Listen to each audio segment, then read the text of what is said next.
figured I didn't get all the way done in 89 minutes, so I'm not going to check your essays. If you can bring all your essays next time, including the one you wrote for today, that'd be great. So if you didn't write one for today, you get a break and you can do it before next time. It'd be really cool if you brought all of the essays next time. And if you're wondering what order they go in, you can look at the little schedule that you have. I have a little bit of advice about the AP test. Number one, it should say eat a good breakfast and get a good night's sleep, but don't stay up all night learning history or doing whatever the heck you do. Get a good night's sleep. And I haven't emphasized this enough, you should answer every question. There is no penalty for guessing. So if you get down to it and you've got 10 questions to do in 1 minute, bubble them all full, that's for sure.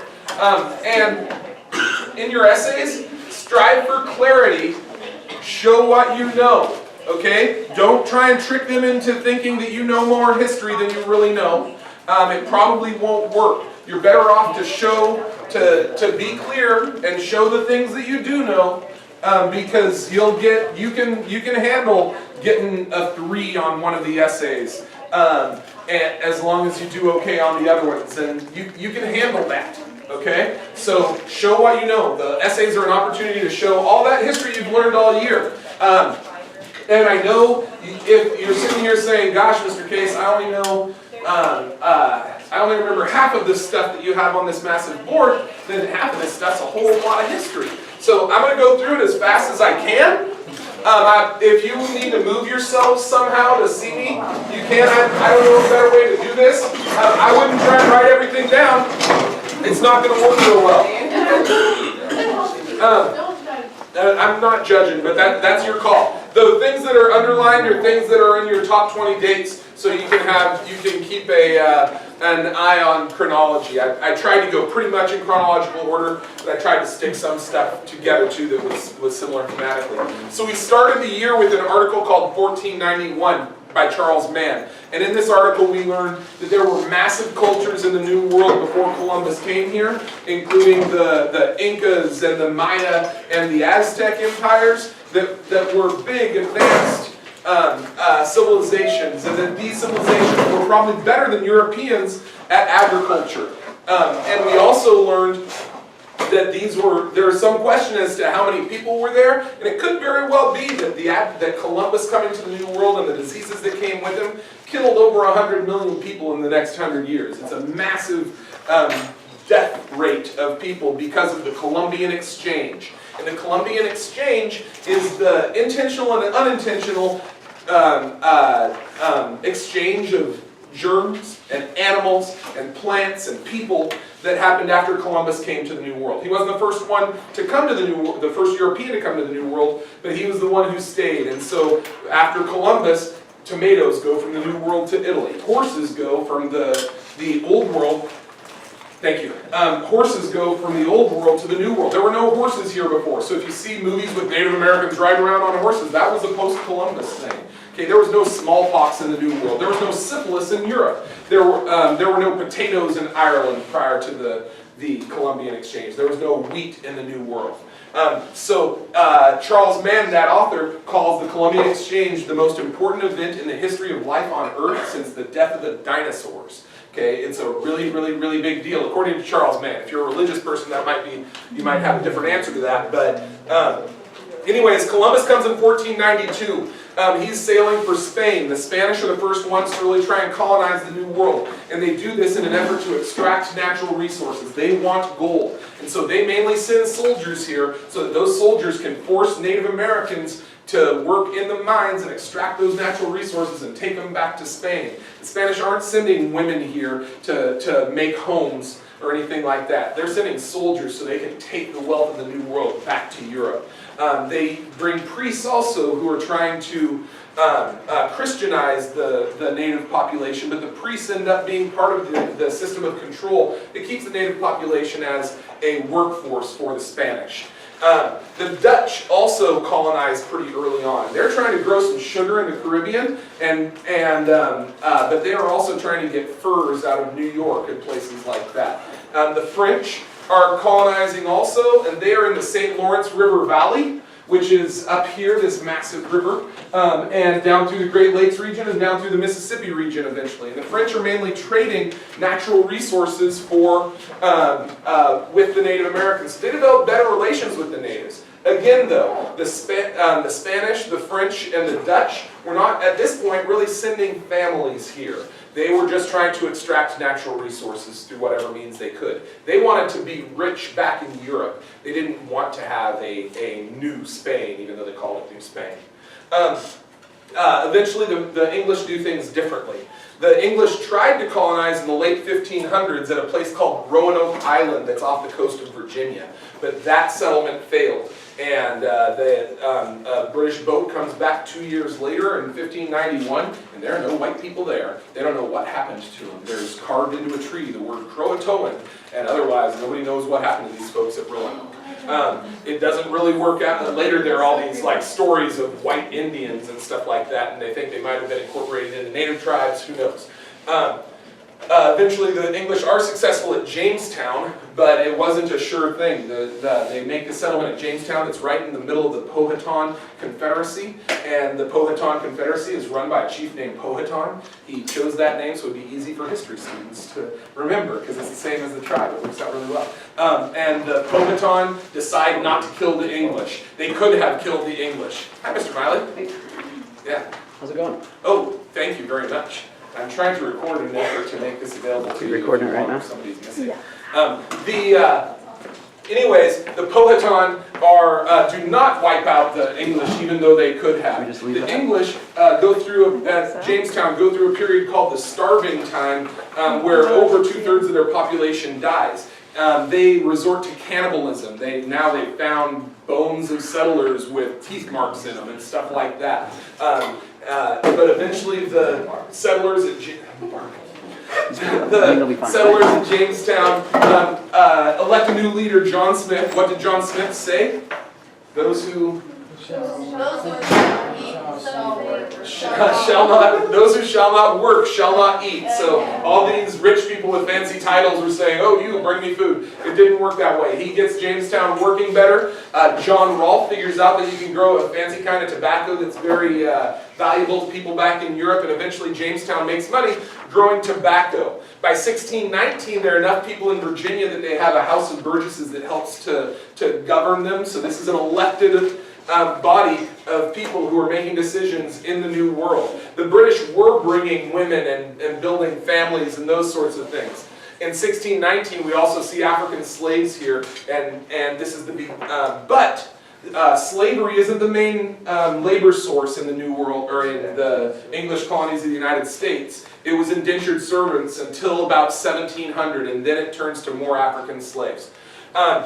In 1620, the Pilgrims come on the Mayflower, and they sign, before they even land their ship, they sign the Mayflower Compact, which is basically a written constitution for the Plymouth colony.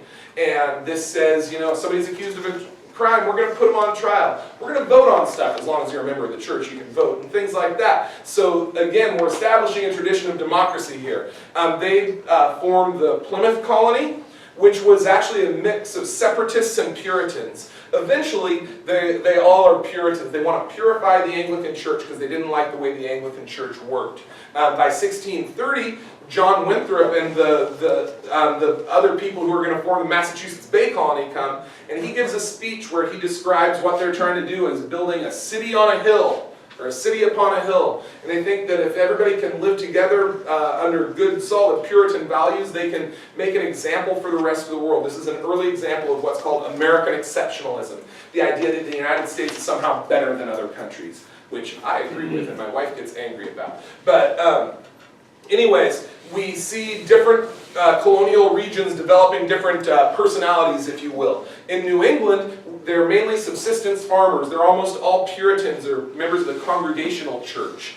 So subsistence farming is just growing food for your family and yourself. But they also become expert shipbuilders and experts in other crafts. The New England colonies are probably at this point the most literate region on earth, because the Puritans have this very deep-seated belief that you have to build your own relationship with God by reading the Bible. So they teach all their kids to read. So they're smart folks, and it's they become successful traders and shipbuilders and whalers and stuff like that too.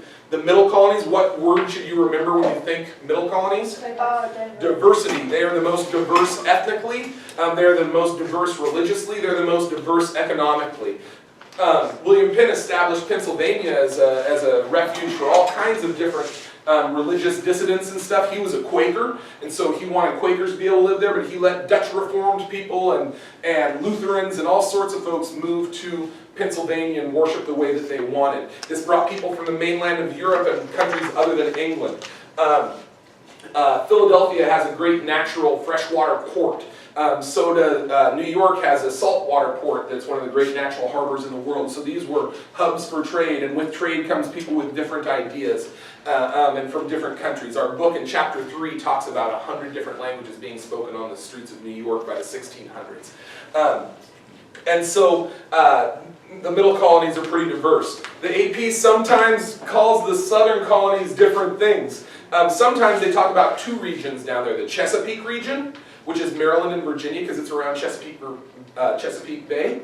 And then they talk about the deep south, which is everything south of Virginia. Sometimes they just throw all of these colonies, everything from Maryland on down, into the southern colonies.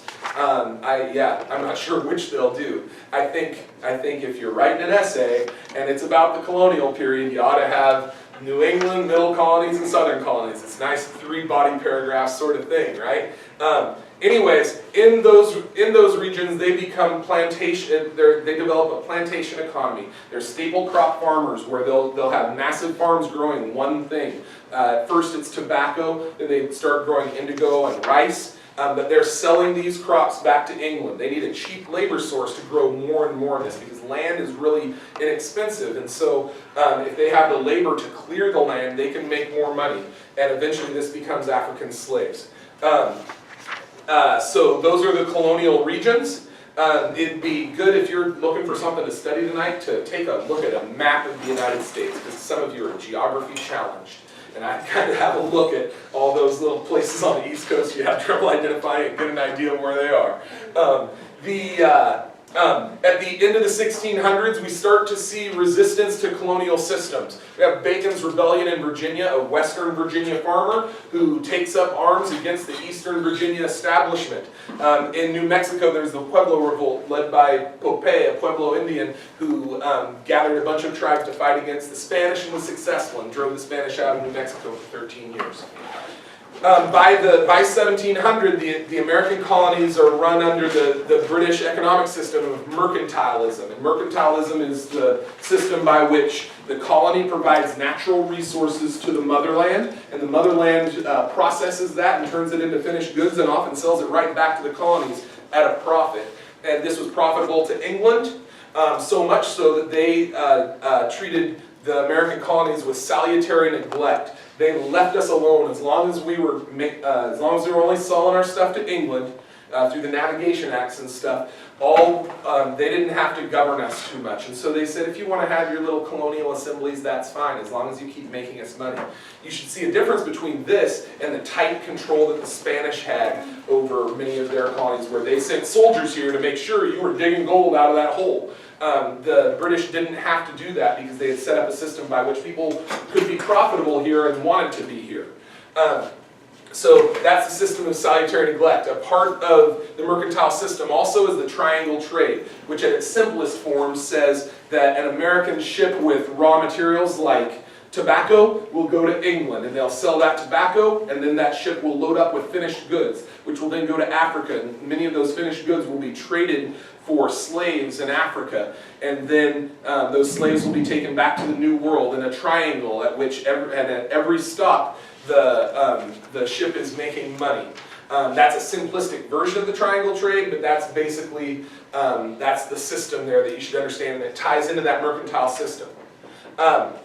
In the 1700s, we have a couple of things that kids get confused on. One is the Enlightenment.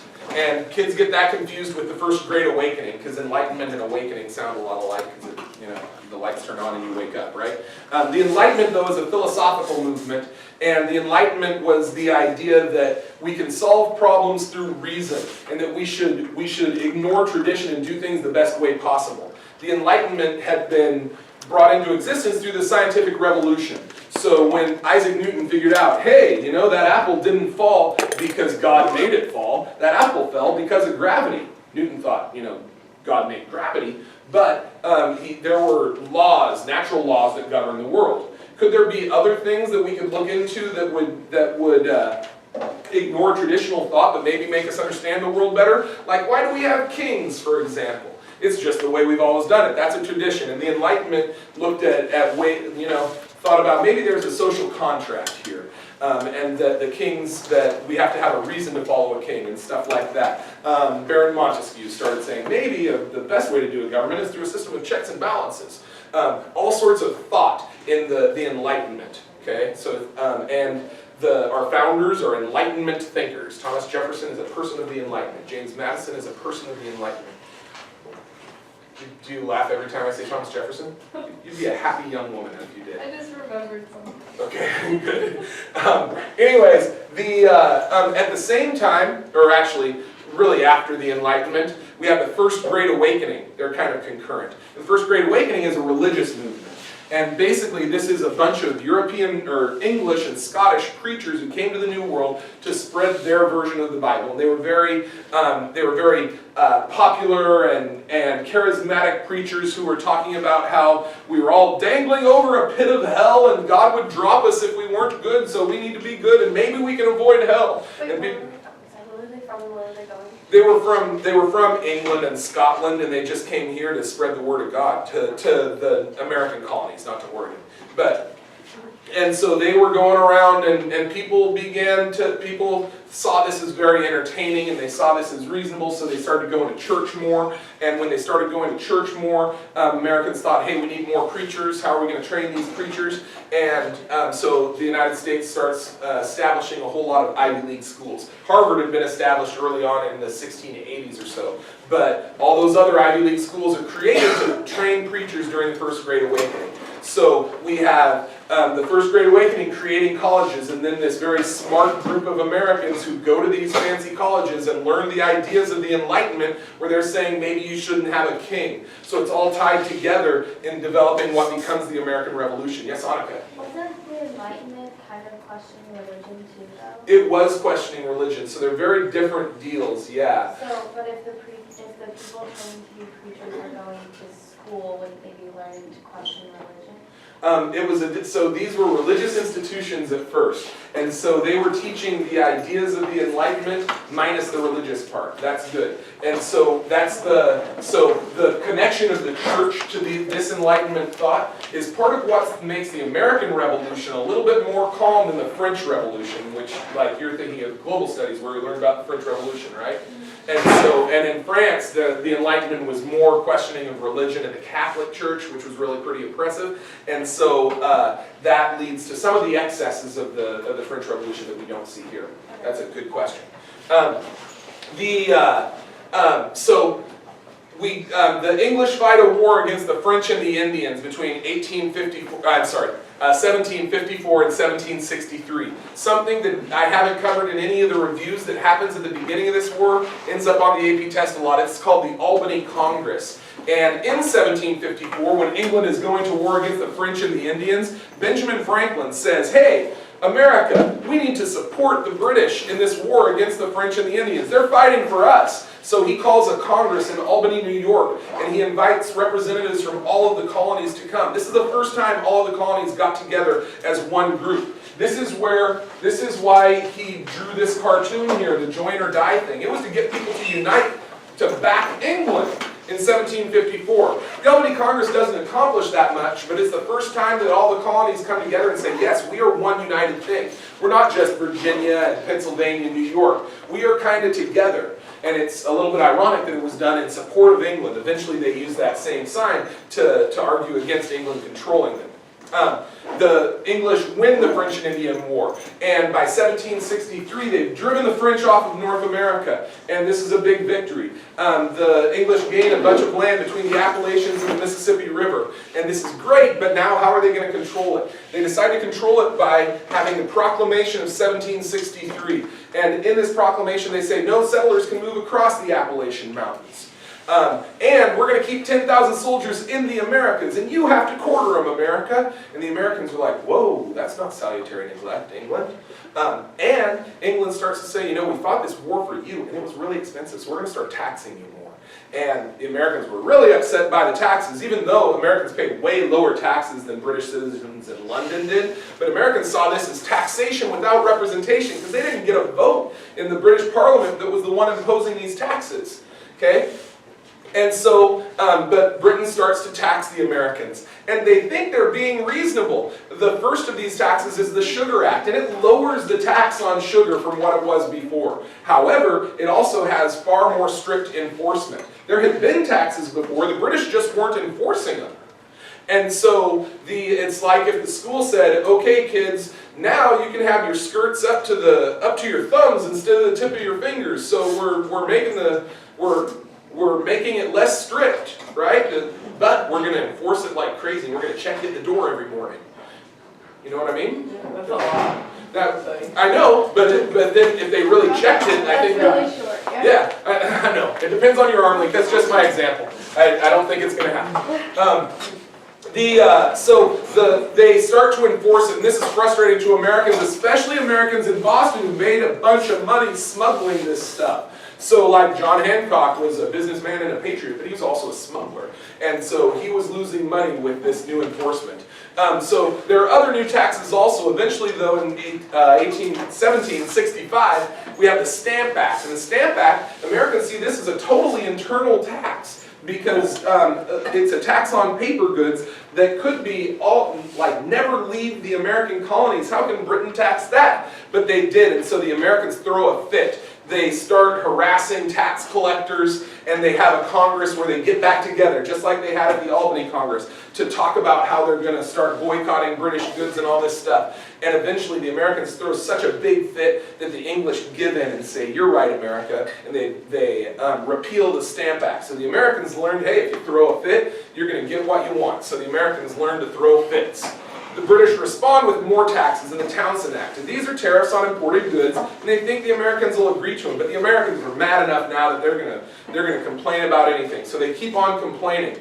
There's a massacre in Boston. It's called a massacre, but really the Americans are harassing British troops, and the British troops fire, and some Americans get killed. And but this is seen as another instance of British oppression. Just having British troops here is making the Americans mad. England puts a new tax on tea, but the tax on tea is going to lower the price of tea, because now they're going to provide all this tea at low cost instead of the black market tea that they've been buying from the Dutch before. But the Americans don't like taxation without representation, so they throw the Boston Tea Party and they dump a bunch of tea into the harbor, and it's so valuable that the British say, whoa, we're going to punish Boston now. And they do so with the Intolerable Acts, which are also sometimes called the Coercive Acts. And the Intolerable Acts say, we're closing Boston Harbor, which is the main way Boston made money. We're not going to let Massachusetts have an assembly anymore. And if a British person is accused of a crime in the Americas, they're not going to be put on trial there. We're taking them back to England for that trial. And these Intolerable Acts are supposed to scare all the colonies, because the British, they don't want Britain doing that to them. But what it does is it unites all the colonies in anger against the British. After that, there's a period called the Quiet Period, and the British think, hey, we did it. Problem solved. But really, because they thought that the Americans had given in, really the Americans were just gathering guns, getting ready. It's like if you're in a fight in a bar and the guy backs down and leaves, he's either leaving because he's afraid of you, or he's going to get a gun from his truck. And so in this instance, I think the Americans were going to get the guns. Eventually, the British send some soldiers out to Lexington to arrest Samuel Adams and John Hancock. They can't find Adams and to confiscate some guns. The Americans line up on the lawn. Somebody fires a shot. It's the shot heard around the world. All of a sudden, we've got a revolution going on that begins at Lexington and Concord. No one really knows exactly what they're fighting for yet. But the Americans get together in a Continental Congress, and in that Continental Congress, they send a letter to the king called the Olive Branch Petition, saying, here's what we're upset about, and if you just solve these problems, we'll go back to being good British subjects. And the king writes back and says, you're in rebellion, this is treason, if I find you, I'm going to hang you. And so the Americans say, whoa, all right, if that's the way you feel, we're going to declare independence. So on July 4th of 1776, we declare independence. Yeah, you guys know the Declaration of Independence. Meanwhile, we're still fighting a war, and we're fighting at, I'm sorry, Samantha. At Saratoga, the Americans win a victory at a traditional field battle that makes the French think maybe they can win this thing.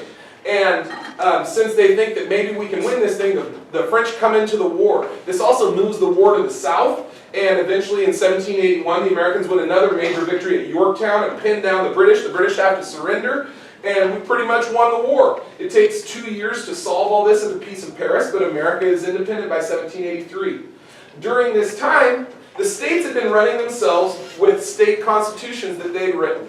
And the states were only bound together by the Articles of Confederation, which described itself as a league of friendship among the states. They didn't have a president, they didn't have a national court system, they didn't have anything like that.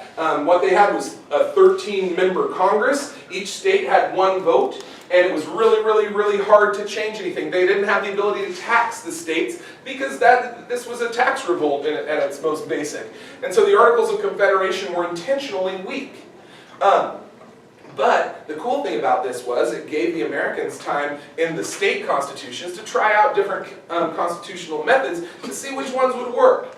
And so eventually it was a positive, it was good that we had the Articles of Confederation. I guess you don't need to know if it's good or not. However, it's seen as a failure because it only lasted 13 years.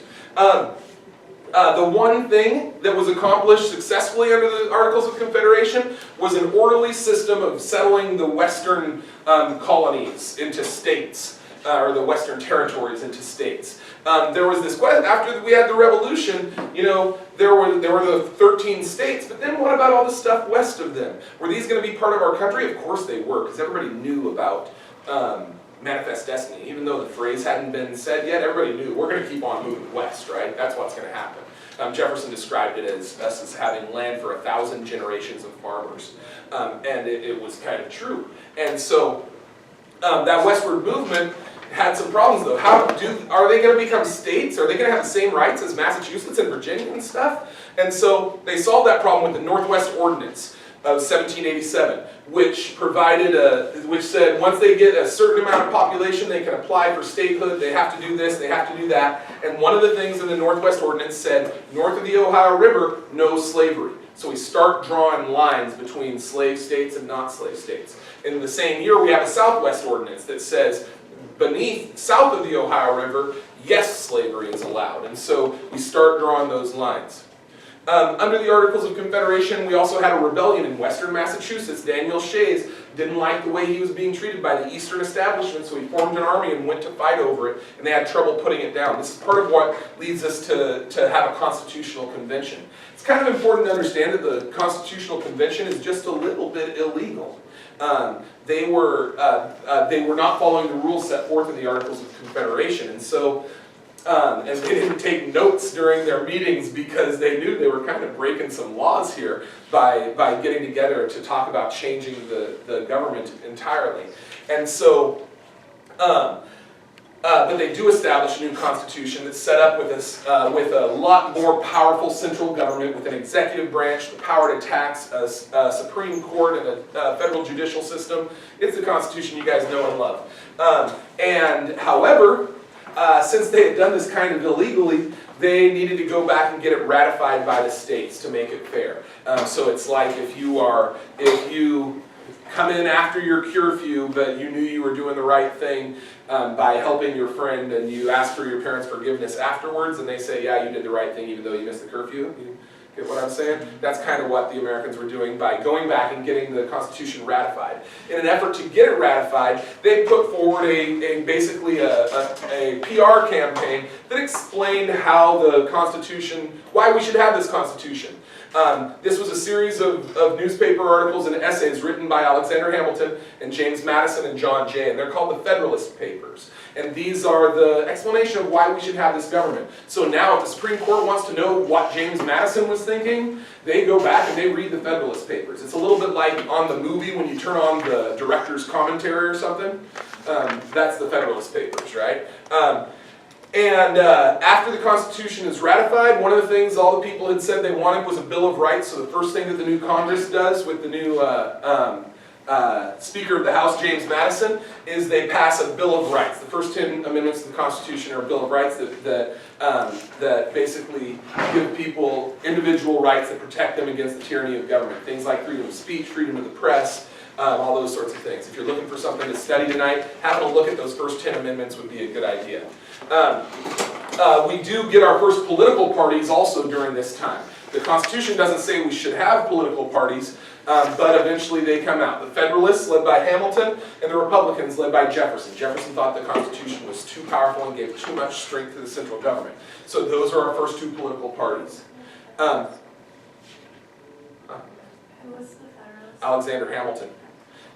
Hamilton takes a broad look at the Constitution, and Washington allows him to do this. Our first president is George Washington, you should know that. And Alexander Hamilton puts together a United States bank, the first bank in the United States. He has an economic plan which says that we're going to tax the states. We're also going to take on the debts of the states. And we are going to, and we'll have this bank. And he thinks that the government should play a big part of the economy of the entire nation. The first tax he puts on people is a tax on whiskey. And eventually there's a rebellion called the Whiskey Rebellion, and I forgot about it, so I kind of squeezed it in here next to the Hamilton's plan. You should balance the look at the differences between the Whiskey Rebellion and Shays' Rebellion. I think a lot of you wrote an essay about that recently. George Washington's a really good first president, and he's really good for a variety of reasons. One reason is just the way he wants the president to be. He wants him to call him Mr. President instead of His Royal Excellency or something like that. He quits after 2 terms and lets somebody else take over. And he keeps us neutral. So in 1795, France came to us and said, hey, America, you got to help us in our war against England, just like we helped you in your war against England. We've got a treaty. And Washington said, sorry, France, but we're going to stay neutral in this one. Europe's affairs aren't any of our business. The French were mad, but Washington said, hey, we signed that treaty with Louis XVI, and you cut his head off, so we don't have to do that treaty anymore. I still think it was a little sneaky of George Washington, but it was a smart thing. We couldn't have handled the war right then. You didn't want to have England as an enemy. In his farewell address, he says we should avoid entangling alliances, and he also says that political parties aren't a good idea because all it'll do is start us bickering. We didn't listen to that part. When Adams becomes president, France is still mad at us. So basically France and the United States are kind of at war. This is called the quasi-war. Quasi means kinda. And the French were attacking our ships in the Caribbean and in the Mediterranean. They were oppressing our sailors.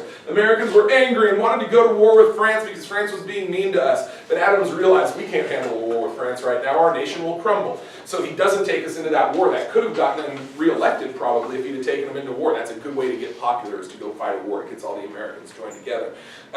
He didn't do that, which was really pretty honorable of him. But during that same time, to stop criticism of him, he allowed for the Alien and Sedition Acts to be put forward, and these were basically ways to throw people in jail for criticizing the American government. Those get revoked under Jefferson.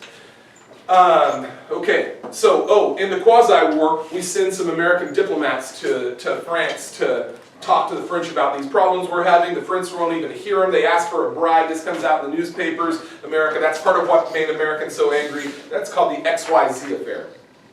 Jefferson gets elected president in 1800. This is called the Revolution of 1800, and it's pretty important in that this is a peaceful transfer of government. The Federalists had power, but they lost an election. So they gave up that power and just walked away. Adams went home in March of 1801, and Jefferson moved into the White House, and there wasn't a war. Nobody's head was chopped off or anything like this. We take that for granted now. It certainly wasn't to be taken for granted at the time.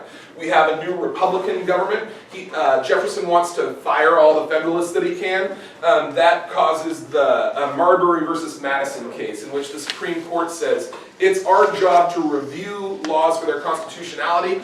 This is the power of judicial review. It's always on the AP test. Jefferson also makes the Louisiana Purchase. The Louisiana Purchase is in 1803. It's kind of illegal also, because there's nothing in the Constitution that says that we have a way to buy land from other countries, but Jefferson does it anyways, because it's a pretty sweet deal. It doubles the size of the United States.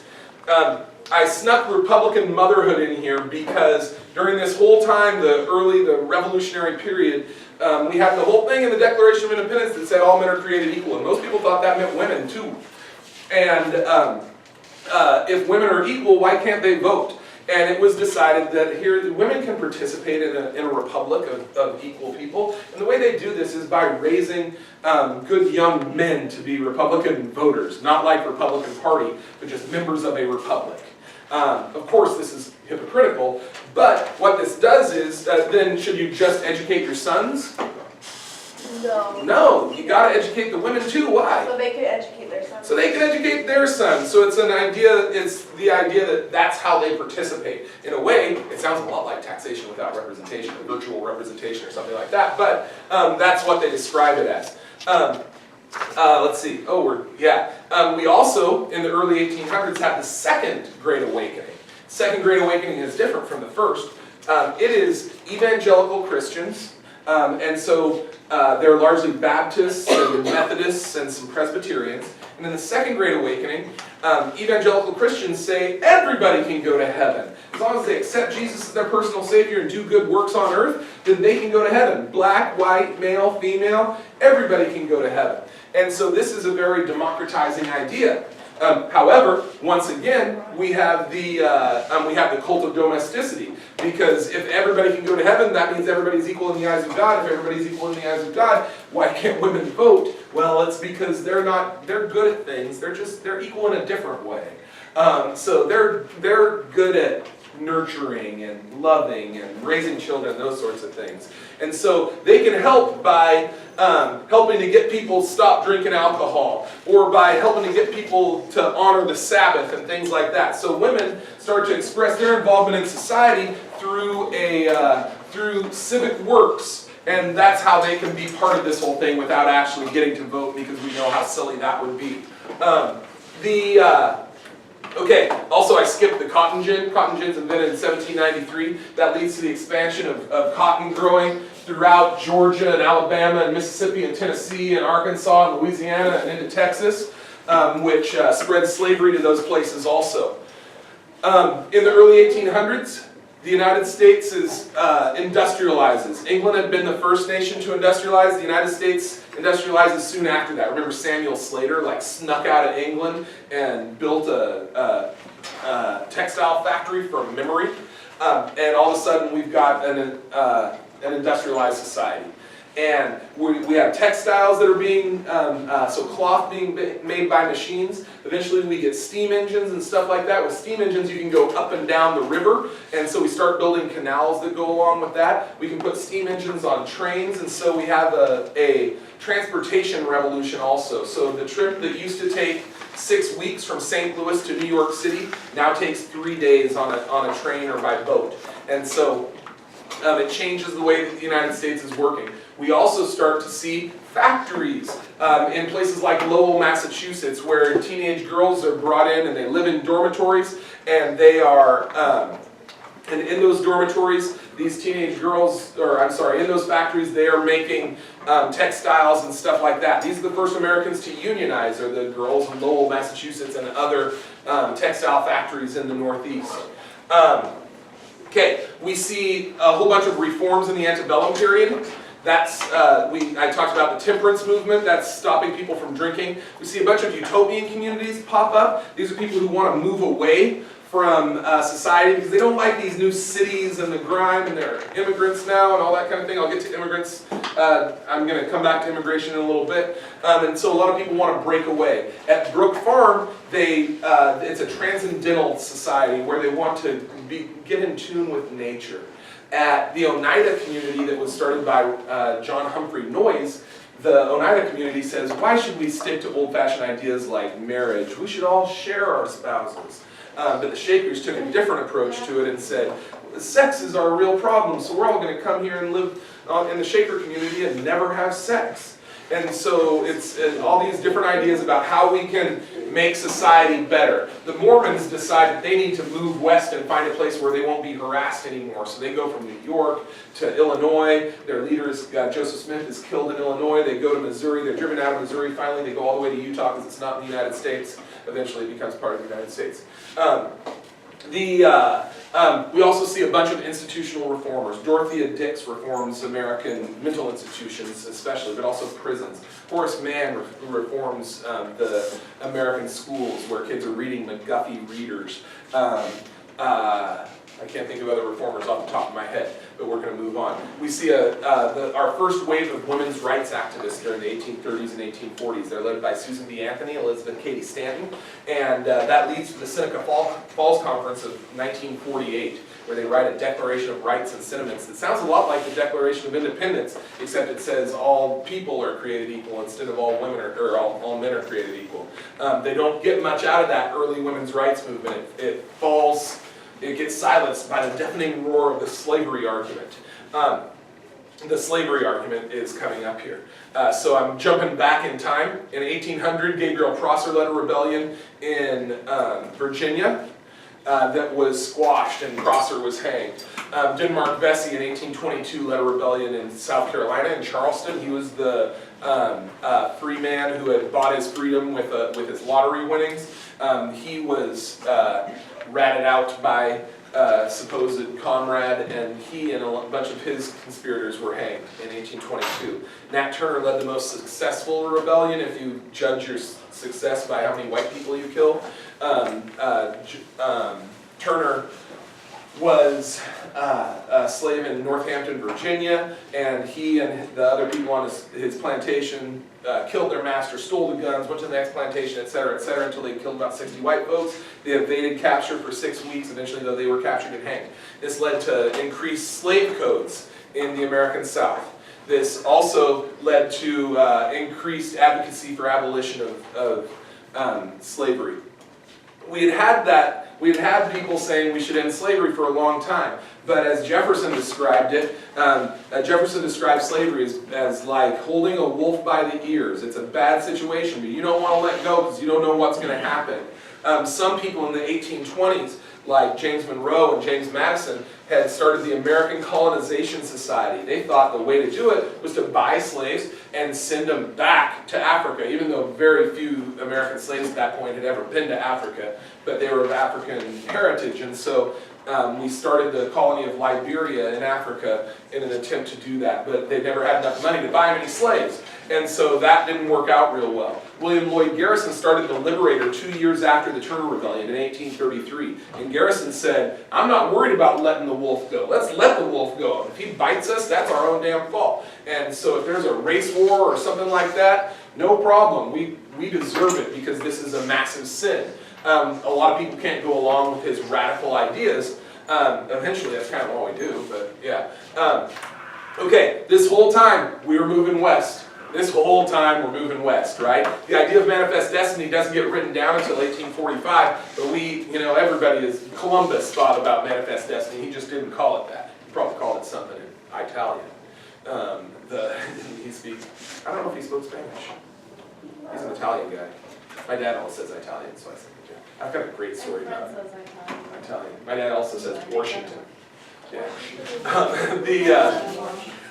Anyways, the idea of manifest destiny, we were moving west, right? And so once we started to, white folks started to move into the Louisiana Purchase, the line that we'd drawn with the Northwest Ordinance didn't work anymore because the Missouri River doesn't, or the Ohio River doesn't go past the Mississippi. And so what happens with slavery once you get into the Louisiana Territory? Missouri is the first state that wants to become a state that's west of the Mississippi, and they want to have slaves. And so, but people are like, no, we can't keep on spreading slavery out there. You can't even grow cotton in Missouri. But they wanted to have slavery there. And so they came up with a compromise. The compromise said Missouri can have their slaves. But we'll bring in Maine also, and Maine will come in as a free state, and we'll draw a line at the 3630 parallel. And from now on, anything that comes in the Louisiana Territory, if it's above that line, no slaves. If it's below that line, yes, slaves. They thought that this would solve the problem. It eventually doesn't solve the problem. In 1823, James Monroe proclaimed the Monroe Doctrine, which says that the United States is not going to mess with Europe's affairs if Europe will stay out of the Western Hemisphere's affairs. He didn't want European nations interfering with these fledgling democracies of Latin America, which had sprouted up after Spain had gotten driven out of here. And so That's the Monroe Doctrine, and it works pretty well to keep us out of European wars throughout the 1800s. Andrew Jackson becomes president in 1829. Jackson's our first president who had been born poor. He's the first president who's not born in one of the original 13 states. Actually, he's the first president who wasn't born in Virginia or Massachusetts, okay, the original 2 colonies. And so he had been born poor, pulled himself up by his bootstraps. He was an orphan. He was a prisoner of war during the American Revolution at age 13 and escaped from being a prisoner of war. He killed people in duels. And so he was a different type of guy, and we call that period the period of Jacksonian democracy. The big thing here is that he thought that all white men were equally, should have equal rights, which he saw as a great expansion of rights, but it's just white men, right? So a lot of state constitutions are changed to say all white men can vote now, for example. And that got rid of some of the property qualifications for voting. However, when we say all white men can vote, that excluded some African Americans who had owned enough property to vote, so there were people who were left out with that. And women too. It did, if you said... Oh, you just said some, so I wasn't sure. Well, it excluded all African Americans. Most African Americans hadn't met the property qualification. Most African Americans at that point were enslaved, and they weren't getting any, they hadn't had any voting rights. There had been some African Americans in Massachusetts or Pennsylvania who were free people who owned enough property to vote before Jackson, but when they changed those constitutions to say white men can vote, it was an expansion of rights. More white people gained voting rights than black people lost it, but still, it's not totally fair. Yeah. So Jackson does a lot of things. Jackson wants to remove Indians so that people can expand, that white people can expand into Indian lands. So the Indian Removal Act is passed, which says all the Native Americans need to move west of the Mississippi. The Supreme Court says you can't do that. You can't kick the Cherokee off their land. But Jackson says I'm going to, and you can't stop me. And so the Indian Removal Act is passed in 1830. Henry Clay didn't make it on my board, neither did the Whigs. I'm not sure how I missed them. But Henry Clay wants to recharter the Bank of the United States in 1832. And Jackson says, no, you can't do that. Partially because he hated Henry Clay, partially because he thought the bank was an instrument of those elites back east who didn't understand how Americans really lived in places like Tennessee, where Andrew Jackson was from. And so Jackson says no, and he vetoes the bank. And then he has the Secretary of Treasury take all the money out of the bank, and he distributes the money from the bank out to all these little banks throughout the states called pet banks, which were run by friends of Andrew Jackson. And this destroyed the Bank of the United States. Jackson thought that he was doing America a favor because it took away power from that elite. What it also did, though, is it took away one of the ways that we control the boom-bust cycle. And Jackson was setting up these pet banks, or what the banks run by his friends were called, and they became an elite too. They were just Jackson's friends. Jackson also dealt with the nullification crisis, and in the nullification crisis, South Carolina didn't like a federal tax, a tariff. They called it a tariff of abominations. And South Carolina said, if we get enough votes to nullify if we get enough votes in our legislature, we don't have to obey federal law.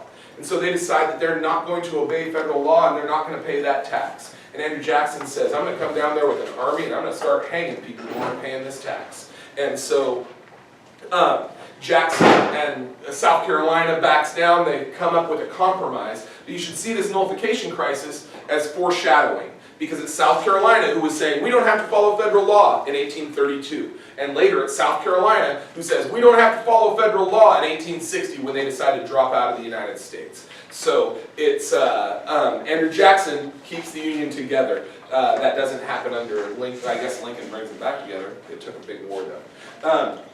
Okay, that was the nullification crisis. During this time, Americans are arguing about slavery, and but not that much in Congress, because there were a series of gag rules which said that we can't argue about slavery in Congress because it'll just overwhelm us. And so in Congress, the debate over slavery was limited. That debate pops back up when we annexed Texas in 1845, because it was pretty clear that there were already slaves in the nation, in the Republic of Texas. And so we were going to be bringing in another slave state. We didn't have anybody to balance out Texas. And so some Americans were frustrated by this in 1845. But then, and I forgot over here, in the 1840s was the Oregon Trail. Yeah, You guys know the Oregon Trail. You spent like all of second, third, fourth, and grade on it, didn't you? Not Scott. He wasn't here. Okay. You never did the Oregon Trail? Not really. Like, I remember people made. Wagons. I remember. That was like fun. I remember we made wagons. Anyway, we gotta move on, kids. In 1846, we go to war with Mexico. And there were some Americans who thought that this war with Mexico was just a land grab. And not only was it a land grab, it was a land grab for land that was going to be slave states. And so a congressperson named David Wilmot from Massachusetts, it might be Pennsylvania, I always get with his state mixed up. Anyways, Wilmot said, all right, if this isn't a land grab for slave states, then we just have to put into the funding bill for this law that none of the land we take from Mexico will have slaves on it. And so they started arguing about this. The Wilmot Proviso was never accepted, but this opens up the debate of slavery again, and it never really shuts down until we start fighting a civil war. After we do take that land from Mexico, there's a gold rush in California, and all these people move to California. So by 1850, California's got enough people there for us to make it a state. This causes a controversy because California doesn't want to have slaves in California, and so there's nobody to balance it out. So they have to come up with a compromise of 1850, and this compromise says yes, California can come in without slaves. And the South gets out of this a new aggressive Fugitive Slave Act. And with this Fugitive Slave Act, Southerners who want to get their slaves back, they don't even have to prove it's their slave. They can go up to the North and start grabbing black people and bringing them down to the South. This was more threat than it was reality, because it wasn't worth it to go from, most of the slaves now were way down in the South, like way down in southern Alabama and stuff, and they weren't going to go all the way to Pennsylvania just to get one, to steal one black person. But there were threats of this. It happened a couple of times. Anyways, also the Compromise of 1850 says we're going to end the slave trade in Washington, D.C. because American congresspeople were embarrassed by the slave trading that was on the streets of our capital when foreign dignitaries came here and saw human beings being sold. And so that's the Compromise of 1850, and we continue to argue about this. Part of the Compromise of 1850 also said that Arizona and New Mexico, if they ever had enough people to become states, would come in with popular sovereignty, the idea that they'd get to vote on whether there was going to be slavery there or not. Popular sovereignty seems like a good idea, so they used that in the Kansas-Nebraska Act of 1854 also, hoping that Kansas will vote to come in as a slave state, and Nebraska will vote to come in as a free state to balance it out. Just like Missouri, that kind of worked. But it doesn't work, because when there's going to be voting in Kansas, all the crazy people from across the nation come to Kansas, and there's basically a civil war over slavery. John Brown and his family are hacking people up with their swords if they think that we ought to have slavery. There's artillery on the streets of Lawrence, Kansas. There's like a real-life civil war. So popular sovereignty wasn't going to solve the problem. Maybe the Supreme Court can. Not so much, because Dred Scott sues to get his freedom, because Dred Scott was a slave and he had gone up to the area north of the 3630 parallel, and he thought, once I stepped into free land, I wasn't a slave anymore. The Supreme Court says, sorry Dred Scott, you're not even a person because you're black, and so you can't sue in our Supreme Court. And if you could sue in our Supreme Court, that doesn't matter, because the Missouri Compromise is unconstitutional because it takes away people's property rights. And so we're knocking that down with judicial review, so there's no more Missouri Compromise. So what we found out is that people can't help because popular sovereignty is just leading to war. The Supreme Court can't help because they don't think black people are even people. And the Congress can't help because supposedly it's unconstitutional. So John Brown says, I know what I'll do. I'll just invade the South and start a war myself. And so he goes down there and takes over an armory because he's going to give guns to the slaves and start the Civil War himself. It doesn't work out. He's hanged, but eventually South Carolina secedes from the Union and said, once Lincoln is elected, South Carolina secedes and says, we don't want to be part of your country anymore. A whole bunch of states secede along with South Carolina. There are some border states that stay in the Union that don't secede. So there are states like, well, the 4 border states are Kentucky, Delaware, and Maryland, and then later West Virginia are places where slavery is still legal, but they haven't left the Union. So not all the slave states left. And Lincoln doesn't want to end slavery because those border states might leave. And like if Missouri leaves the Union, then Washington, D.C. is not in the Union anymore. I mean, there are real problems here. Kentucky leaves, then we don't control the Ohio River anymore. It's really rough. So Lincoln doesn't end slavery immediately, but we're fighting a war. And at first, the Union is getting whipped because the Union has to go down to the South and occupy the entire South. And it turns out Robert E. Lee is some sort of military genius, and the North is not able to successfully invade the South. But Lee knows he can't hold on forever, so he decides he has to invade the North. And at Antietam, Lee gets fought to a draw, but the North has been getting whipped so much that they're like, hey, we won! Or we didn't lose, so they call it we won. And Lincoln takes this as an excuse to give the Emancipation Proclamation, which only frees the slaves in Confederate control. So it doesn't really free any slaves right away, but it does make the war more about freedom, and it convinces the British not to come into the war. And later, in 1863, on July 1st, 2nd, and 3rd of 1863, the Union wins a big victory at Gettysburg. It's the bloodiest battle in American history.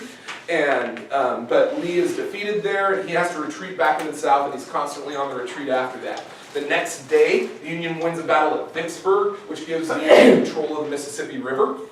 And then William T. Sherman is able to march across the South, burning everything as he goes, in Sherman's March to the Sea. Which is basically an act of terrorism that is trying to convince the Southern population that the North can do anything they want. Robert E. Lee's not going to be able to save them. As Sherman is marching across the South, now he's freeing a bunch of slaves, because those were the slaves that used to be under Confederate control but were not anymore. This creates something of a refugee crisis. What's going to happen to these former slaves? So Sherman says, hey, we're taking all this land from plantation owners who ran away, and we've got all these slaves, we've got some leftover mules, let's give each of the slaves who helps us 40 acres and a mule. And sounds like a good plan, and I still think it was a good plan, but then after the war, all those plantation owners said, hey, that's my property. So they took it away from the former slaves, gave it back to the plantation owners who had been traders to the United States, and got rid of what I think is one of the best opportunities to help former slaves after the war. So 40 acres and a mule doesn't last. Seems like a nice idea, though. Lee surrenders at Appomattox Courthouse in Virginia in 1865. And all of a sudden, the war is over, and we've got to reconstruct the United States after this war had torn it apart. This begins the period of presidential reconstruction. This is harmed greatly by the fact that Abraham Lincoln's killed 3 weeks after the war is over, and his vice president takes over, Andrew Johnson. And Andrew Johnson is not a Republican, so he doesn't get along with the Congress that had been working with Lincoln. And Johnson basically says, really, they never left the Union. So the only thing we have to do to reconstruct is they have to accept the 13th Amendment, which ends slavery. They also, we have to have 10% of them. This was actually Lincoln's plan, but Johnson went ahead with it. They have 10% of the Southerners need to sign an oath of loyalty to the United States. That's not a very high percentage, but what are you going to do if they don't want to do it? So he thought 10%, that's going to work for us. And other than that, the really rich people have to ask permission to get their land back, but that's it. That's Reconstruction, according to Andrew Johnson. Who's that leave out? The former slaves, yeah, what happens to them? So when Congress comes back into session, and especially after Congress wins a big victory in the election of 1866, we enter the period of Congressional Reconstruction, which is also sometimes called Radical Republican Reconstruction. The 3 R's, Radical Republican Reconstruction. And we had the Transcontinental Railroad at that time. I had to squeeze that in. I get to writing, and then I'm like, ooh, I forgot. But anyway, during Congressional Reconstruction, the Congress said, no, we're going to help the former slaves too. We're going to break the South into 5 military districts and send the United States Army down there to occupy it. And they're going to enforce the 13th Amendment, and we're going to pass the 14th Amendment, which guarantees equal protection under the law. We're going to have our army there to fight against the Ku Klux Klan, who's trying to keep African Americans from exercising these new rights that they have. We're going to establish a Freedmen's Bureau, and in this Freedmen's Bureau, we're going to build schools, and we're going to help African Americans with contracts, and we're going to help African Americans find jobs, and we're going to help African Americans register to vote and stuff. And pretty soon, African Americans are winning election in the South to the United States Congress, and they're winning sheriff's elections and stuff like that. And there's real progress. The literacy rate amongst African Americans goes up by from something like 7% up to something like 50% within 4 or 5 years. I mean, it's really incredible progress. But this is all expensive. And it's by 1873, we're back into a financial crisis, and Northerners are like, man, maybe we're giving too many rights to African Americans anyway. This is really expensive. We shouldn't be spending our money on that. By 1877, we had the Compromise of 1877, which ends Reconstruction. The Democrats say, hey Republicans, you can have your Republican president, but you have to get your troops out of the South. And the Republicans take the deal, leaving the African American population of the South to be controlled by white folks once again. This begins what's called, and I missed again, what's called the Jim Crow era, where the South starts to pass more and more laws that take away rights of African Americans. I missed during the Reconstruction period here, the 13th Amendment ends slavery. The 14th Amendment guarantees equal protection under the law and due process for everybody. It supposedly does, but it doesn't really get enforced until the 1960s. And the 15th Amendment gives black men the right to vote. Okay, so anyways, we got the Compromise of 1877, but that's not the only thing that happens in 1877. We have a Great Railroad Uprising, which is the first national labor strike of our nation's history. And in that Great Railroad Uprising, Rutherford B. Hayes, the new president, sends out the army and says, you railroad workers better get back to work. This is a period of laissez-faire, when the government is kind of keeping their hands off of the economy and supporting big business at every turn. They argue about things that we don't see as that important anymore, like the spoils system, which is changed under the Pendleton Civil Service Act. We also see new labor unions popping up during this time. The Knights of Labor are our first national labor union, and the Knights of Labor try to organize everybody. They want to be one big union that organizes skilled workers and unskilled workers, and immigrants and women and black folks, everybody in one big union. The problem is unskilled workers going on strike isn't very effective when there are boat after boat after boat of immigrants coming into Ellis Island. And so a new union, the American Federation of Labor, is more successful using a different approach. And what they do is they unionize skilled workers, which leaves a bunch of folks out, especially minorities and women. But they are more successful because they can say, hey, if you need carpenter work, you got to come talk to our union, because there are no skilled carpenters in this town except for us, and we only work for 20 bucks an hour or whatever it is. And so those are our major labor unions of that time. Samuel Gompers is the leader of the American Federation of Labor. Labor unions become more and more active during this time, because what we're seeing is a big gap between the rich and the poor, between the Andrew Carnegies of the world and the workers of the world. The first of these are the Haymarket riots, where workers were demonstrating to get an 8-hour workday, and some demonstrators were killed, and then a bomb's thrown and some cops are killed, and some anarchists are put on trial for and executed. We see the Homestead Strike, which we saw a movie about earlier this year, where workers at an Andrew Carnegie steel mill are basically go to war with the Pendleton. What are they called? Not Pendleton. Pinkerton. Pinkerton, yes, the Pinkerton Agency.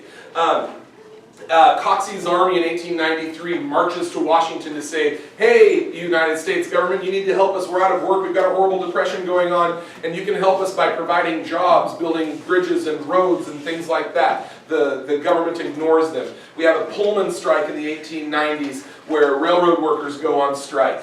And here I got to the point where I had to talk about immigration. And immigration is going on throughout this whole board, right? From 1491 to Obama. And we're seeing immigration. Our first waves of non-English immigrants were the Irish and the Germans prior to the Civil War. These folks were mistreated because they were seen as just not being very American. They spoke languages other than English largely.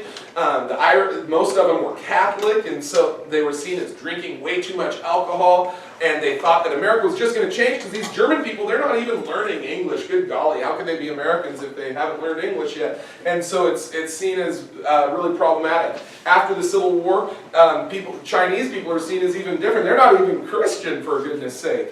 And they just spend all their time by themselves and all this sort of thing. Maybe that's because they were treated so poorly. So Chinese immigrants are mistreated also. But remember, there were a lot of Chinese folks here. At one point, the population of Idaho was 1/3 Chinese. There were a lot of folks coming here. By 1882, we have a law that says no more Chinese people can come here. After 1890 or so, our largest immigrant groups are Southern European folks like Italian people and Greek people, and also Jewish people from Russia and Poland and Eastern Europe, who again are seen as not white and not American, and they're just going to change the fabric of America. So we have that constant issue of immigration that's going on throughout here. We also had problems with Native Americans because we wanted all the land. And in the 1850s, we didn't really think we'd ever want the Great American Desert. So at the first Treaty of Fort Laramie, we make a deal with the Native Americans that says, hey, you can have all this land, just don't shoot at our settlers as they're going to Oregon or to California. But then we decide we want some of that land because there's gold in the Black Hills. And so we start moving Americans into the Black Hills anyways, which the Sioux saw as sacred ground. That's where their God came from. And so the Sioux fight us for it, and they whip us in the first Sioux War. The first Sioux War ends with the Second Treaty of Fort Laramie, in which we say, okay, Sioux, you can have all this land north of the Powder River. We won't put a trail through Montana or anything like that because you've whipped us and we can't handle you on the battlefield. That kind of changes once we get more railroads there, so we start to fight them again in the Second Sioux War, and we force the Sioux onto reservations. Some Sioux fight against us and resist. Eventually all the Sioux leaders are killed. They do defeat us at the Battle of Little Bighorn, which is also called Custer's Last Stand. During the Second Sioux War, the Congress passes the Dawes Act, and the Dawes Act is how we're going to try and make the Sioux assimilate into good Americans. They're not going to have collective property ownership. We're going to make them own individual plots of 160 acres each, just like the Homestead Act said for white folks, the Homestead Act. They're going to be individual farmers. We're going to make the Native American religions illegal, so they have to turn Christian. We're going to build schools, and we're not gonna invite their children to come to these schools. We're gonna take their children from them and take them to these schools and Americanize them. By 1900, there are fewer than 500,000 Native Americans left in the United States, and there have been tens of millions before Columbus. Eventually, our last armed conflict with Native Americans was the massacre at Wounded Knee in 1890. The whole period between the Civil War and the 1900 or so is often called the Gilded Age, and and there were these robber barons who were the most powerful people in America, people like Andrew Carnegie and John D. Rockefeller and J.P. Morgan. And this created a massive gap between the rich and the poor. The government tried a little bit to keep this under control with the Sherman Antitrust Act, which was passed in 1890, but really the Sherman Antitrust Act was used to keep labor unions from having power because it was seen as a monopoly. It was an attempt to control monopolies, but people like Carnegie and Rockefeller had the best lawyers in America, and they were able to fight, they were able to twist the law in a way that helped them keep their workers out of power. It was sneaky. We don't get real labor protection until the New Deal. Carnegie writes a document called The Gospel of Wealth, in which he says that greed is good and that wealth should be in the hands of people like him because he knew how to use it. And if you gave it to your workers, they just spend it on liquor and prostitutes. And so you might as well let somebody like Andrew Carnegie have the money because he's going to use it appropriately. And he kind of did. He built thousands of libraries across the world in an effort, he said, to help people, have access to information, and so they could rise like he did from being poor to the wealthiest man in the world. You could also see those thousands of libraries as thousands of monuments to Andrew Carnegie, but you can look at it however you want. Some people looked at the Gospel of Wealth and said, that's neat and all, but that's not very Christian. And they saw all these business leaders going to church on Sunday talking about the meek shall inherit the earth, and then on Monday they go back and treat their workers like crap. So there were a lot of folks calling for a social gospel, which is different than the gospel of wealth. And the social gospel said you need to take your Christian beliefs and include that in your business practices, and this is the only way that we can be a moral society. That was all in the 1890s. Also in the 1890s, we had the Populist Party, which is the most important third party in American history. The Populist Party said, hey, these big businesses are taking advantage of farmers. The government should own the railroads. The government should own the telegraph machines. The government should own the telephone wires. And the government should help us get better prices for our crops. And we should have free coinage of silver. William Jennings Bryan said that American farmers were being crucified on a cross of gold because of deflation caused by the gold standard. The populists never win the presidency. They're swallowed up by the Democratic Party. In 1898, we fight a war in the Spanish-American War. We were kind of driven into this war by yellow journalists who were writing sensationalist newspaper articles because they thought that a war would be good for newspaper sales. They blamed the Spanish for sinking the USS Maine in Havana Harbor. The Spanish probably didn't sink it, but that was an excuse to get us to go to war. In this war, we take control of Cuba because we forced them to include the Platt Amendment to their new constitution. They were supposedly free, but the Platt Amendment says they have to ask the United States for permission to do anything. And then we also took as a territory is the word we use instead of colony, Puerto Rico, we took the Philippines, we took Guam, we had annexed Hawaii a few years earlier, and eventually we built a canal in Panama that creates a highway from the east coast of the United States and our industrial centers all the way to Asia where we can sell all these products. It was part of Mahanism, his plan to control oceans. And we had built ourselves an empire, go USA. Teddy Roosevelt was one of the big proponents of that empire, and he becomes president in 1901. He inserts the Roosevelt Corollary into the Monroe Doctrine, and the Roosevelt Corollary says that Europe can't mess with Latin America, but we can, and we generally do. We build that canal, all that kind of thing. Roosevelt's presidency also kicks off the Progressive Era, but before I talk about that, I mentioned over here Jim Crow. So the Jim Crow South is the post-Civil War South before Brown versus Board. And Jim Crow laws are those laws that keep black people second-class citizens. Jim Crow wasn't a person, he was some sort of character from a vaudeville show. But these are also, poll taxes would be Jim Crow laws. Laws that in a lot of cities, in the town where my mom grew up, Lebanon, Oregon, there was a sundown law that said black people couldn't be on the streets after the sun had gone down. And those sorts of things were common. That's not constitutional, but no one was stopping it, so those are Jim Crow laws. The federal stamp of approval was given to those Jim Crow laws with the Plessy versus Ferguson decision, which said separate can be equal. Okay, but the Progressive Era. The Progressive Era was when the government started saying maybe we do have to solve some problems. Muckrakers were journalists pointing out all these problems. The most famous muckraker is Upton Sinclair, who wrote The Jungle. They also criticized political machines, which were political organizations that gave favors to their corrupt partners rather than being democratic. They also had settlement houses, which were, we had all these immigrants crammed into cities, and settlement houses were a way to provide services for those immigrants. They fought against child labor with like the Keating-Owen Act and other laws that restricted child labor. Teddy Roosevelt often said he was going to give people a square deal, and he saw himself as a trust buster who would break up monopolies, but he was just doing that by himself. He wasn't really passing legislation. The next two presidents do pass legislation. That's William Howard Taft and Woodrow Wilson. So we get the Progressive Era amendments. The 16th Amendment, well actually before the 16th we get the Federal Reserve Act, which establishes a new United States Bank. The 16th Amendment gives the government the power to have an income tax. The 17th Amendment is direct election of senators. The 18th Amendment prohibits alcohol, and the 19th Amendment gives women the right to vote in 1920.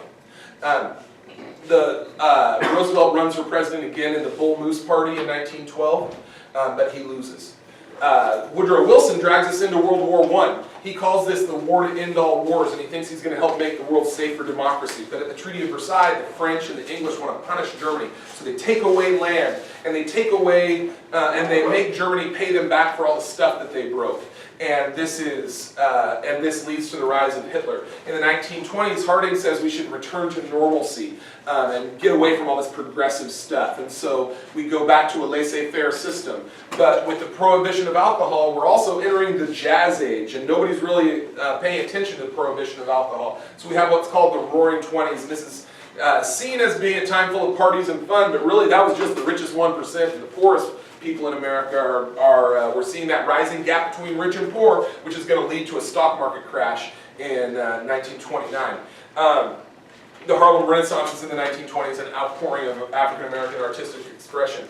The stock market crashes in 1929. That's not the only cause of the Depression, but that's seen as the start point of the Depression. Herbert Hoover does not respond well.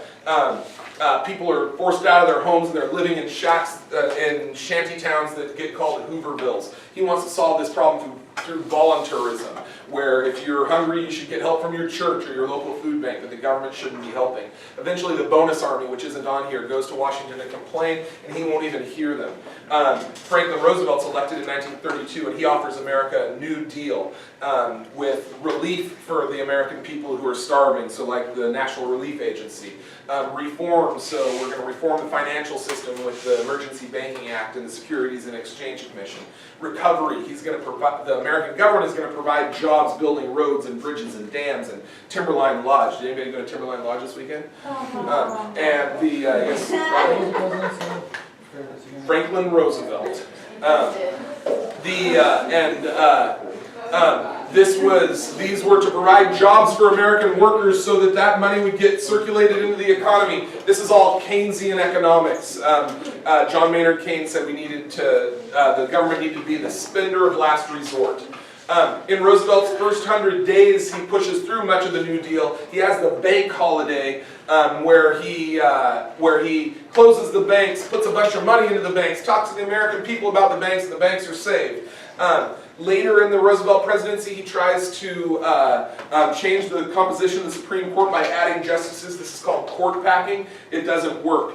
He also has, the New Deal has a great deal of support for unions, which helps to create a middle class in America. But Franklin Roosevelt saw that Hitler and Japan and Italy were all becoming threats to peace in the world. Americans wanted to stay neutral, but Roosevelt thought he had to help allies. So at first he has a cash and carry program which says, we'll sell you weapons, but you got to pay for it in cash and you've got to transport it. We're not taking it on boats because the Germans will attack us. Then Britain goes broke, but we got to keep helping Britain, so the Lend-Lease Act comes to be. And this is where we're going to loan you bullets, England, just give them back to us when you're done. Or we're going to lease you things, and this is a way to support the Allies while trying to stay neutral, but we couldn't really stay neutral because Hitler was evil. Eventually, there are meetings where we plan what's going to happen after the war so that we don't end up with a crappy Treaty of Versailles again. The Atlantic Charter is the first of these meetings, and then we have another one at Potsdam and one at Yalta. And they're trying to figure out how to avoid the problems of World War I, because World War I caused World War II. We're attacked at Pearl Harbor in 1941, and the Japanese are having their way with us for about a year. But then at the Battle of Midway in 1942, we sink several Japanese aircraft carriers, and now we've got the upper hand in the Pacific War. Meanwhile, Hitler is defeated at Stalingrad, and he's retreating, but the Germans still have a pretty strong hold on Europe, so we have to help to open up a third front in the war at D-Day in 1944. That's the beginning of the end for Hitler. We didn't know how we were going to get the Japanese to surrender. Good golly, I'm not going to get through all this. So we dropped atomic bombs on Hiroshima and Nagasaki in 1945 to end the war. The Americans were successful in this war because of our industrial power, which was called the Arsenal of Democracy. We conserved resources. All kinds of different Americans worked in factories. But at the same time, we interned Japanese folks who we thought were a threat. We had a program called the Braceros Program, which brought Mexican workers into the United States to help out agriculture during the war. That continued through the 1960s. But in the Zoot Suit riots, Mexican Americans and African Americans were attacked by sailors because they were seen as unpatriotic because they weren't in the military, even though Mexican Americans and African Americans served at higher rates than white folks did during the war. After the war, we have the GI Bill, which provided free college and cheap home loans to soldiers and was a way to ease them back into the economy. America decided to rebuild Europe under the Marshall Plan. And this was the beginning of the Cold War, where the United States and the Soviet Union fought for domination of the world. We thought communists were trying to take over the world. Harry Truman, in the Truman Doctrine, said, yes, we will We will confront communism anywhere on earth. We saw this as a policy of containment, that we were going to not let them spread anymore.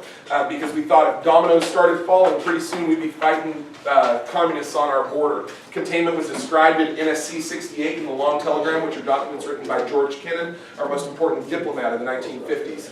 And we stayed out of war kind of because of mutually assured destruction. The idea that if we started a nuclear war, everybody would die. We did fight a hot war in Korea between 1950 and 1953. We fought to a draw there, but we showed the Soviets and other communists that we would fight to stop the spread of communism.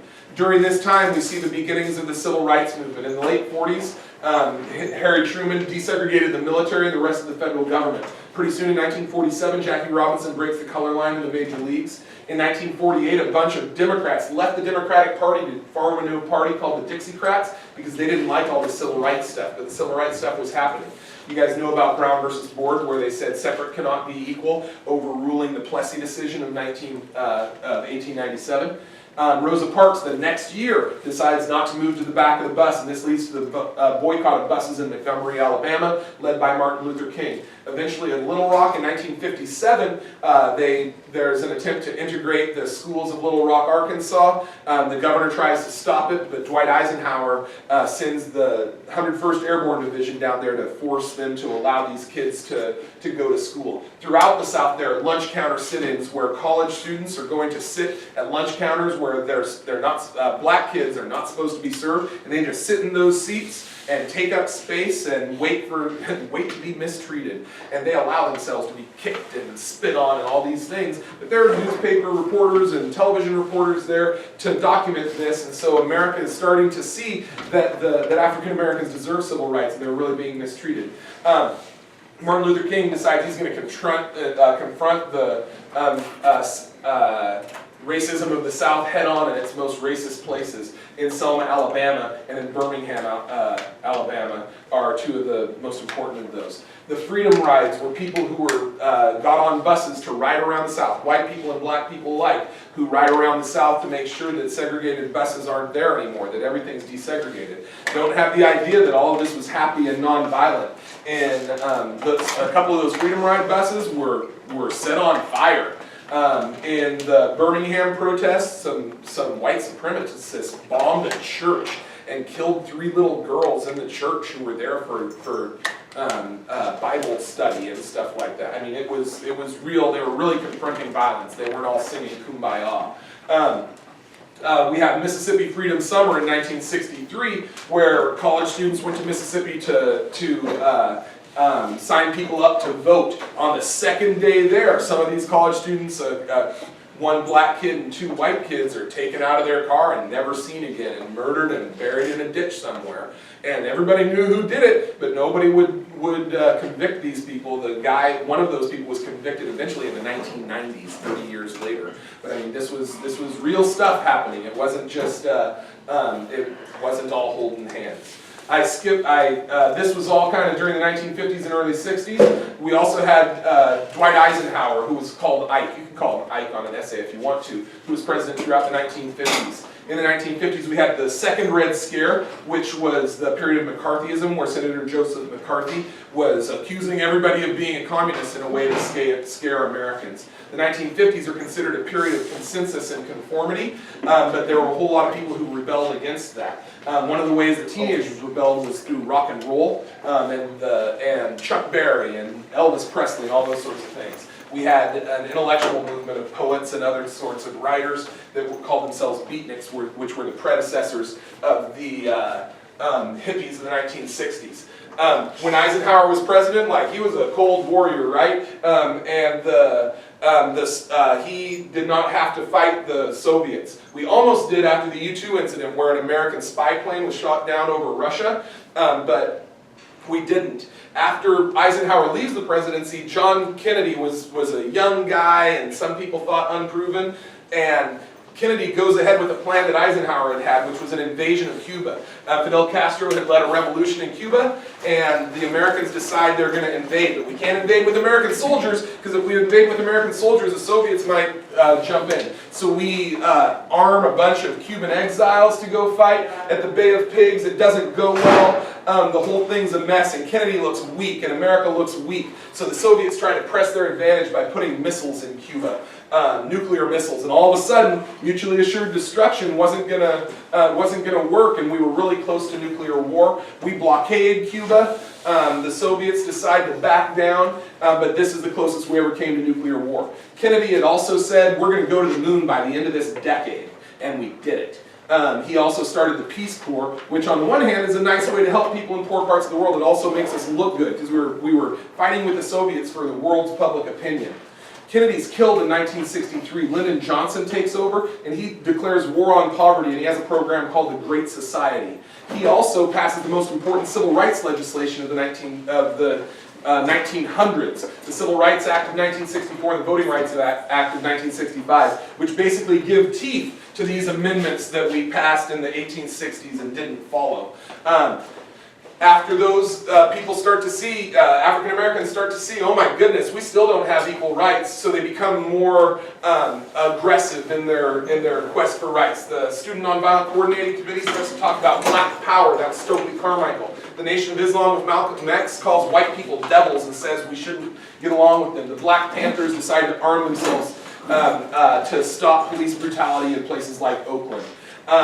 We go to war in Vietnam. The Gulf of Tonkin resolution gets us into it because they attacked an American ship that just happened to be off the coast of Vietnam, and we didn't want them attacking American ships, and eventually we have mission creep, where more and more American soldiers are getting pushed into the Vietnam War. By 1968, there's 500,000 Americans there. Many of them have been drafted in an unfair draft system. All kinds of Americans are having anti-war protests, and we have protests for different things. We have protests for free speech on campuses, protests against the war, protests for women's rights, protests for African American rights, all sorts of things. 1968 is the year of the gun. The Tet Offensive is that year, but also Martin Luther King is assassinated in March. Robert Kennedy is assassinated in July at the Chicago Democratic Convention. There's rioting because the police attack protesters there. It seems like the Democratic Party is falling apart. We elect Richard Nixon that year.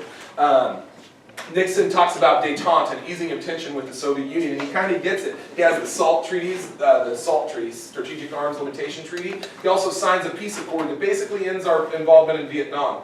But in 1973, the Organization of Petroleum Exporting Countries places an embargo on America. Turns out we're addicted to foreign oil, kids, and our economy starts to suffer because the Rust Belt, all these places where there were factories up here, those factories are going away to other countries, and these people start moving to the Sun Belt, to the south, and we're losing our industrial base.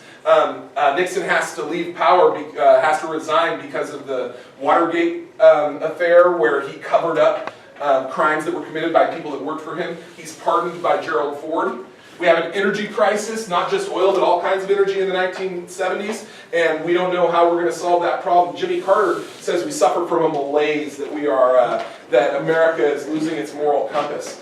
Jimmy Carter can't get hostages back from Iran, and this makes him look weak. Ronald Reagan gets elected in 1980, and people think Reagan can save us. Doesn't he look American up there? Reagan says government is not the solution to your problem, government is the problem. And so he cuts back all kinds of government programs while also cutting taxes on the richest Americans, thinking that wealth will trickle down. He says, screw détente, the Soviets are an evil empire. And he raises military spending, but at the same time, he makes deals with Mikhail Gorbachev, and eventually he says, Mr. Gorbachev, tear down this wall. But the Reagan administration was illegally selling guns to the Iranians to raise money, to give money to the Contras to buy guns.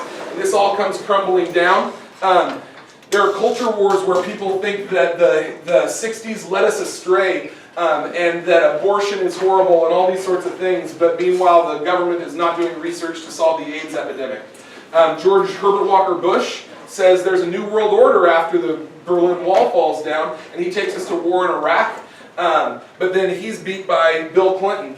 who says, it's the economy, stupid, and Clinton's a middle-of-the-road dude, and he ends welfare. He opens a free trade agreement with the North American Free Trade Agreement with Mexico and Canada, and our economy is doing great. I think that's mainly because of the internet, though, and it's not Bill Clinton. He got impeached for lying to a grand jury, but he didn't have to leave office. The election of 2000 is the closest election we've had in our history. It's solved by the Supreme Court in Bush v. Gore, and the other stuff won't be on the test.